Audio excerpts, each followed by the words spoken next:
Hello and welcome back to my channel guys. मेरा नाम है मृदुल। पिछले वीडियो में आप सभी के साथ मैंने शेयर किया था चिटकुल, जो कि इंडिया का लास्ट विलेज है, एंड सांगला से चिटकुल तक की जर्नी। इस वीडियो में आपको देखने मिलेंगे बहुत ही खूबसूरत नज़ारे, बहुत ही खूबसूरत रास्ते, क्योंकि इस वीडियो में हम ट्रैवल कर रहे हैं रिकांगपिओ से लेकर नाको विलेज से ग्यू ममी देखेंगे हम, एंड वहाँ से चलेंगे टाबो तक। तो इस खूबसूरत सफ़र में बने रहिए एंड एंजॉय कीजिए इस वीडियो को। तो चलिए स्टार्ट करते हैं एक और ब्यूटीफुल सा एपिसोड।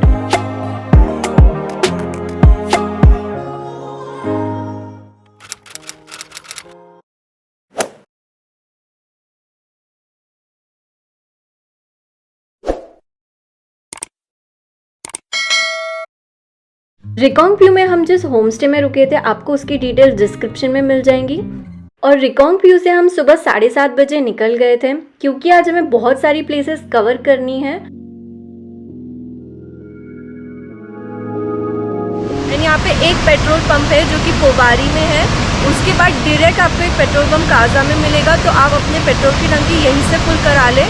अभी हम उस पेट्रोल पंप पर गए थे, हमें पता चला कि वो 3 दिन से पेट्रोल पंप ही बंद है। अभी तो हम वहाँ फिल नहीं करा पाए, बट लेट्स सी कार जाकर हम पेट्रोल फुल करा लेंगे। हम लोग अभी रिकांगपिओ से आई गेस 5-6 किलोमीटर दूर आए हैं। प्लेस पे रुकी हूँ, बहुत ही खूबसूरत प्लेस है और इस जगह का नाम है कसंग नाला। ये आपको मिलेगा रिकांगपिओ से लेके टाबो के रास्ते में। बहुत ही सुंदर है, बहुत ही फास्ट फ्लो है। रास्ता भी काफ़ी सेफ लगा मुझे यहाँ का as compare to Sangla. Let's see आगे का कैसा है। चलिए आगे जाते हैं।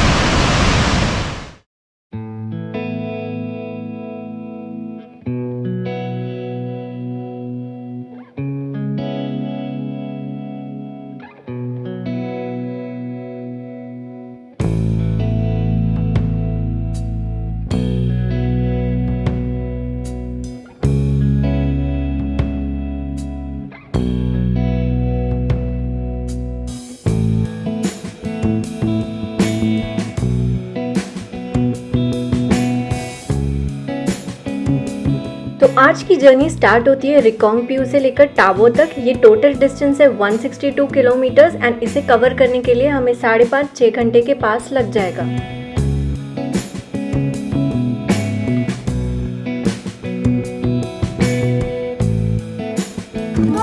इस समय मैं हूँ एक ढाबे पे, जो कि लास्ट टाइम मैंने आपको जो नाला बताया था कसंग नाला, वहाँ से ये आई गेस 3-4 किलोमीटर दूर है। लेट्स सी आगे मिलता है ढाबे की नहीं, क्योंकि आगे ज़्यादा है नहीं, इसलिए हम यहीं पे रुक गए। तो हमने यहाँ पे ब्रेकफास्ट कर लिया है अभी, एंड अभी हम यहाँ से आगे जाएंगे।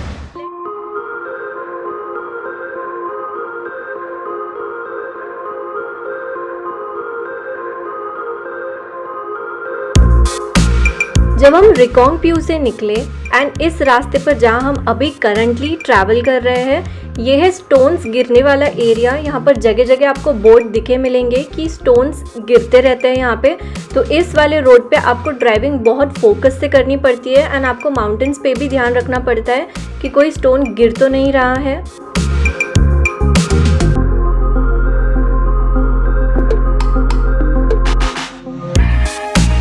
तो हमारा आज का फर्स्ट स्टॉप रहेगा नाको विलेज, जो कि रिकांगपिओ से होता है 100 किलोमीटर्स एंड ये टोटल डिस्टेंस कवर करने के लिए आपको लगेंगे 3 घंटे।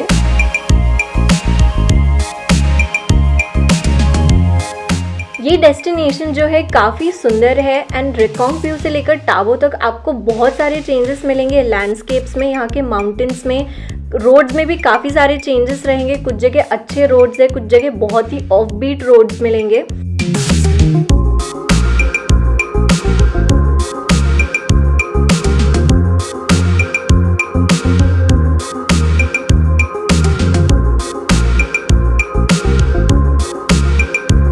रिकांगपिओ से लेकर नाको तक का जो रोड है वो काफ़ी सुंदर है, काफ़ी अच्छा है, वेल मेंटेन्ड है। बट एक ही डेंजरस बात है इस रास्ते की कि आपको ऊपर ध्यान रखना पड़ता है गाड़ी चलाते वक्त। स्टोन्स गिरने वाला एरिया है एंड जगह जगह यहाँ पे साइन बोर्ड्स दिए हैं, तो बस इस एक बात का आपको ध्यान रखना पड़ता है। तो गाइस, इस पॉइंट पे आपको 2 रास्ते मिलेंगे। जो लेफ्ट साइड जाएगा वो रोपा वैली जाएगा एंड राइट साइड में आपको टर्न होके सीधा जाना पड़ेगा। यहाँ से पू का डिस्टेंस 14 किलोमीटर्स है।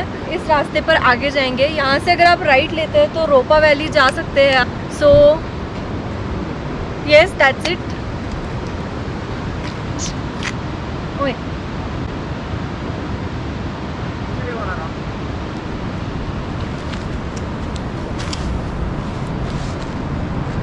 So guys, our new friend, baby.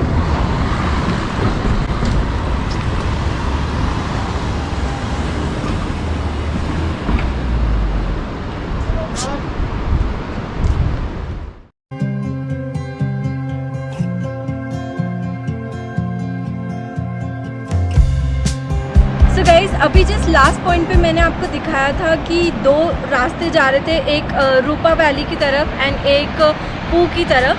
सो उस रोड से हम बस 500-600 मीटर्स दूर आए हैं एंड यहाँ मेरे पीछे एक कॉन्फ्लुएंस है जो कि बहुत ही ब्यूटीफुल है।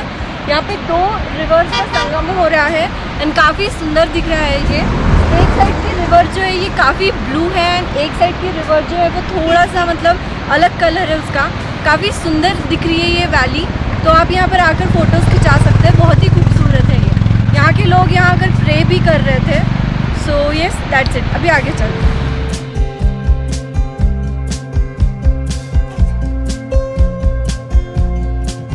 सो गाइस, फाइनली इस वक्त हम पहुँच गए हैं पू। यहाँ पे आपको इजीली कैफ़ेज़ मिल जाएंगे, वॉशरूम एंड ऑल है यहाँ पे। एंड यस, यहाँ हम थोड़ी देर का हॉल्ट लेंगे, 5 to 10 मिनट्स का।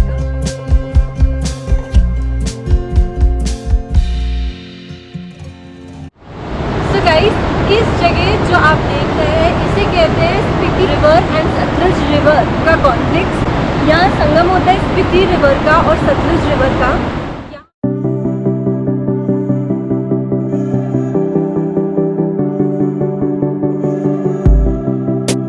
तो बहुत ही सुंदर है ये जगह। तो एक ढाबा भी मिलेगा, अगर आपको कुछ खाना पीना है तो आप यहाँ पे कर सकते हैं। यहाँ पे एक ही ढाबा है और यहाँ से फिर सीधा आप स्पीति के लिए निकल जाएंगे।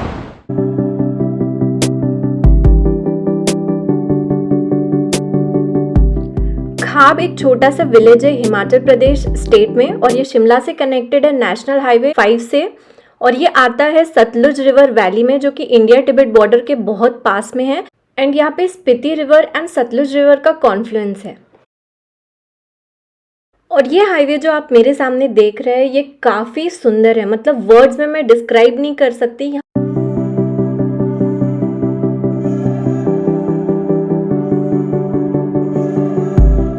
जैसे ही आप खाब क्रॉस करेंगे आपको थोड़ी दूरी पर का लूप्स लगेंगे।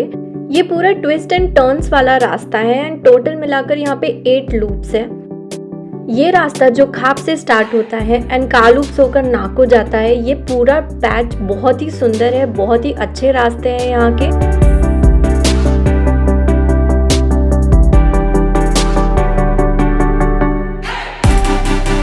जैसे ही आप खाब से निकलते हैं नाको के लिए, रास्ते में आपको कोई शॉप्स नहीं मिलेगी, तो मैं रेकमेंड करूंगी कि आप उस वाले ढाबे से आप पानी की बोतल ले लें एंड स्नैक्स ले लें, क्योंकि नाको यहाँ से थोड़ी दूरी पर है एंड बीच में आपको एक भी शॉप नहीं मिलेगी। ये जो रास्ता था नाको तक काफ़ी सुंदर था, क्योंकि यहाँ से माउंटेन्स के इतने सुंदर व्यू दिख रहे हैं ना कि मैं आप सभी को बता नहीं सकती। मतलब आपको ये रिकॉर्डेड फुटेज दिख रही है तो आप इसी से अंदाज़ा लगा लीजिए कि रियल में ये और भी ज़्यादा सुंदर दिख रहा होगा। एंड आप माउंटेन्स देख सकते हैं कि कितना चेंजेस हुआ है माउंटेन्स में। सांगला में हमने एकदम ही डिफरेंट माउंटेन्स देखे थे, बट यहाँ पे थोड़े से रेती जैसे माउंटेन्स हैं एंड पूरा लैंडस्केप चेंज हो गया है। आपको वो रिवर दिख रही है नीचे, वो स्पीति रिवर है, तो आपको अंदाज़ा लग गया होगा कि खाब से नाको तक पूरी चढ़ाई है और हम धीरे धीरे माउंटेन टॉप पर जा रहे हैं। Kinnaur valley and Spiti valley की ट्रिप फेमस ही है यहाँ के रोड ट्रिप्स के लिए, क्योंकि आप देख ही सकते हैं कि कितने सुंदर है यहाँ के रास्ते।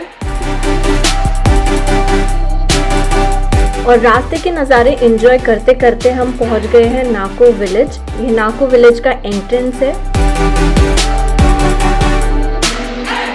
और जैसे ही हमने नाको विलेज एंटर किया, मेरे सामने ये व्यू था, मतलब इतना सुंदर कि मेरे पास वर्ड्स नहीं है ये डिस्क्राइब करने के लिए। आप खुद ही देख लीजिए कि नाको विलेज कितना सुंदर है। तो नाको एक बहुत ही सुंदर विलेज है जो कि इंडिया चाइना बॉर्डर पे है एंड ये ट्रांस हिमालयन रीजन में आता है, किन्नौर डिस्ट्रिक्ट के। नाको village 12,014 feet above sea level के। एंड यहाँ की टूरिस्ट अट्रैक्शन में है नाको लेक एंड नाको मोनेस्ट्री, जो अभी हम थोड़ी देर में एक्सप्लोर करेंगे।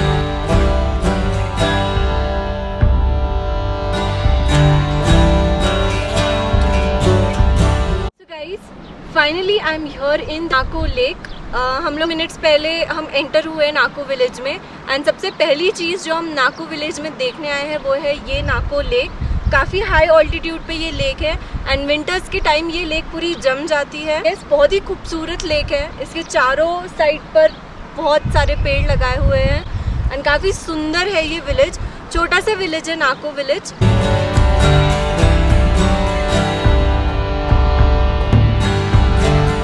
सेकेंड चीज़ जो हम यहाँ एक्सप्लोर करने जा रहे हैं वो है नाको मोनेस्ट्री।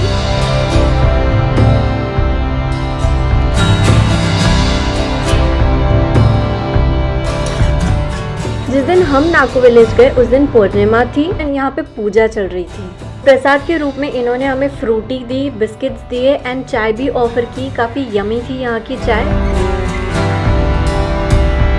इन्होंने हमें बताया कि यहाँ पर टोटल 4 मोनेस्ट्रीज हैं।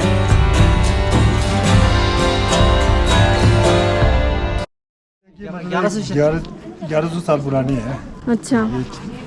4 मंदिर ये अभी नया बनाया है।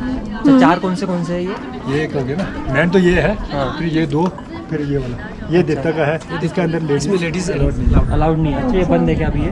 वो हमारे देवता का जो मेन हो, मतलब हर जगह का एक देवता होता है ना, तो वो मेन।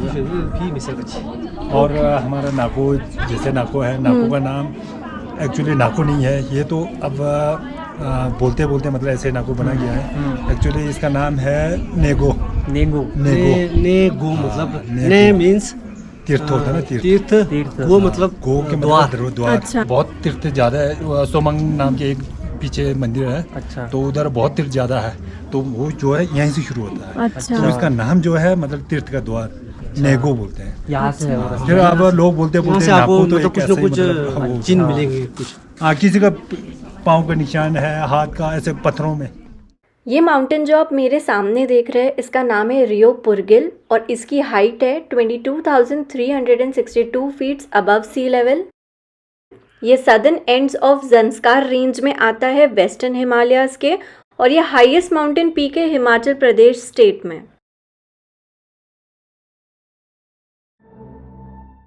जैसे ही हम नाको विलेज से निकले एंड थोड़ी दूरी पे हमें बिल्कुल भी अंदाज़ा नहीं था कि हम मलिंग नाला क्रॉस कर रहे हैं।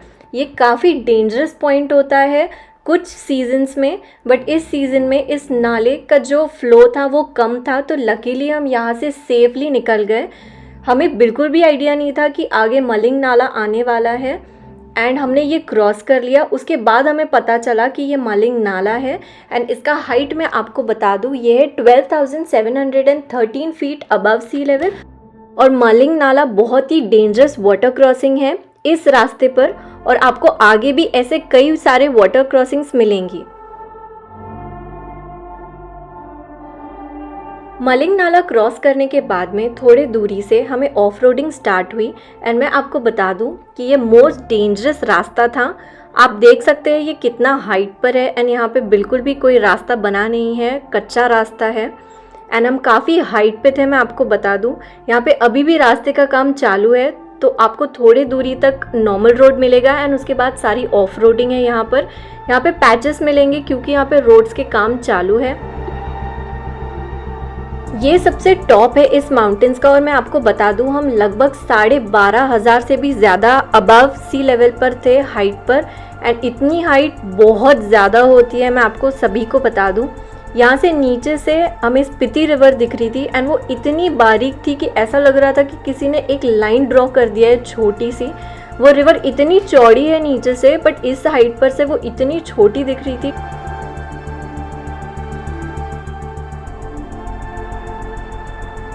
हमें मन तो बहुत कर रहा था कि हम यहाँ गाड़ी रोके और ये व्यू एंजॉय करें, बट काफ़ी डेंजरस रास्ता था ये, तो हमने यहाँ पर बिल्कुल भी रिस्क नहीं लिया।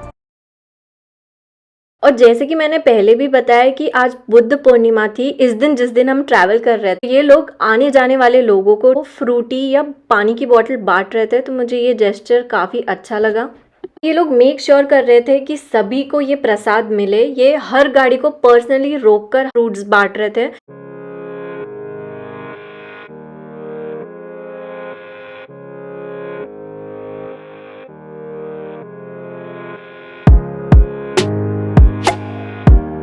और यहाँ हम पहुँच गए थे सुमड़ो, जहाँ पर एक चेक पोस्ट मिलेगा आपको। यहाँ पर आपके गाड़ी की डिटेल्स फिर से रजिस्टर होंगी एंड यहाँ से स्टार्ट होता है स्पीति वैली।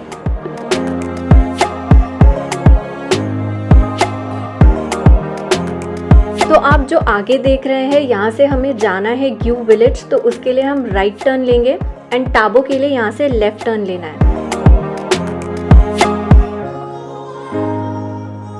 ग्यू विलेज का रास्ता काफ़ी नैरो रास्ता है एंड यहाँ के पहाड़ भी काफ़ी डेंजरस है। आपको यहाँ ध्यान रखना पड़ता है कि माउंटेन से कोई पत्थर गिरकर तो नहीं आ रहा है नीचे। मैं आपको आगे एक इंसिडेंस बताऊंगी कि जो हमारे साथ में हुआ था, बट पहले मैं आपको ग्यू विलेज के बारे में बता देती हूँ। ये एक छोटा सा विलेज है जो सुमड़ो से 12 किलोमीटर दूर है एंड ग्यू विलेज फेमस है ग्यू मॉनेस्ट्री के लिए एंड एक 500 इयर्स ओल्ड मम्मी के लिए। ये पूरा रास्ता मिक्स रहेगा, थोड़ी दूरी पे आपको खराब रास्ते मिलेंगे एंड थोड़ी दूरी पे अच्छे रास्ते। सो हम आ गए हैं ग्यू मॉनेस्ट्री में। ये जो आप मेरे सामने देख रहे हैं, ये है ग्यू मॉनेस्ट्री एंड यहाँ आपको टिकट देनी पड़ेगी 30 रुपीज़ पर पर्सन आने के लिए। सो गाइस, इस वक्त जिस जगह में हमें, उसका नाम है ग्यू विलेज। तो ये मम्मी जो आप देख रहे हैं, इनका नाम था सांगा तेंजिन और ये एक बुद्धिस्ट मॉन्क थे। यहाँ 1975 में एक बहुत बड़ा भूकंप आया था और भूकंप के बाद यहाँ पर 6 स्तूपास थे, उनमें से किसी एक में ये डिस्कवर किए गए थे। और 2002 में यहाँ पर एक रिसर्चर्स की टीम आई थी ऑक्सफोर्ड यूनिवर्सिटी ऑफ कैलिफोर्निया से। यहाँ पर वो कार्बन डेटिंग के साथ आए थे और उन्होंने रिसर्च करने के बाद बताया कि सांगा तेंजिन की जो मम्मी है ये 1430 AD से सेम पोस्चर में है और इसे प्रिजर्व करने के लिए कोई भी आर्टिफिशियल चीज़ें यूज़ नहीं की गई है।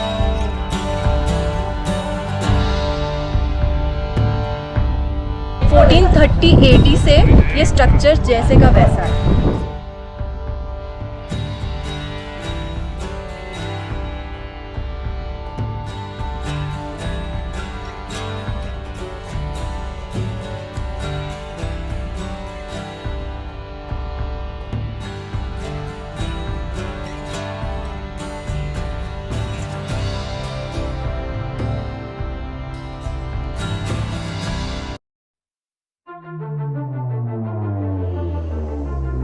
तो फाइनली अभी हम पहुंचने वाले हैं हमारे डेस्टिनेशन टाबो विलेज, जो कि ग्यू विलेज से है 33.6 किलोमीटर्स।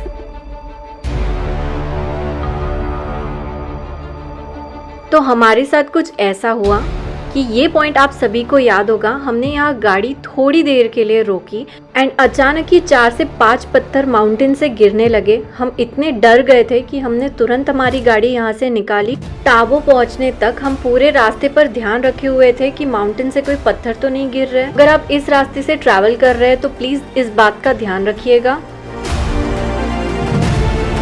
ऐसे तो काफ़ी एक्सपीरियंस हुए हमें इस रोड ट्रिप पर, बट ये वाला एक्सपीरियंस जो था काफ़ी डेंजरस था हमारे लिए। लाइक पत्थर स्ट्रेट अगर आपके कार के ऊपर भी गिर सकता है, ये रास्ता ऐसा है, तो बहुत डेंजरस था ये रास्ता।